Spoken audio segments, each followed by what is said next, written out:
Picture a vast market of over 200 billion people, most of them young, ambitious, and hungry for products and services that make life easier. Nigeria should be the crown jewel of African investment. Yet boardrooms from Johannesburg to London to New York whisper the same refrain. Nigeria is too risky. Nigeria is too risky. The paradox is striking. In the past 2 years alone, more than a dozen global firms have pulled out of Nigeria, citing policy whiplash, spiraling costs, or currency headaches. Their exit left behind an estimated 58 billion hole in output. But while headlines focused on retreat, something else was happening quietly. Nimble operators, many with a sharper grasp of local realities, were thriving. Think of Nigeria as a rough diamond. From a distance, its jagged edges can scare off cautious hands.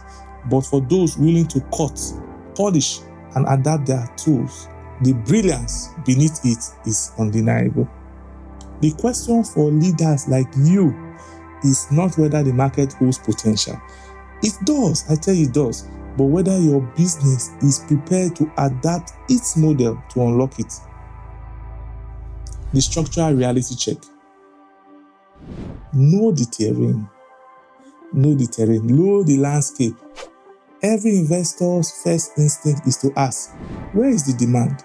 In Nigeria, demand is not the problem. It is not the problem. The real test lies in navigating the terrain, a landscape where the usual rules bend and sometimes break. Consider this. A multinational FMCG company once built a $300 million factory in an industrial zone outside Lagos.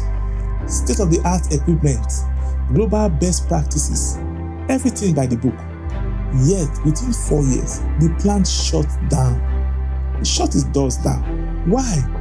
Not for lack of buyers, no, but because trucks crawled for days over cratered roads that are rough, electrical bills, running generator with diesel, with gas, rival payroll costs, and a patchwork of taxes for multiple agencies bled margins dry.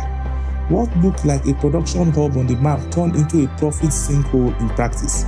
This is the reality. In Nigeria, you don't just make products, you also make your own power, often to run your own logistics fleet, and sometimes even negotiate community peace before breaking ground.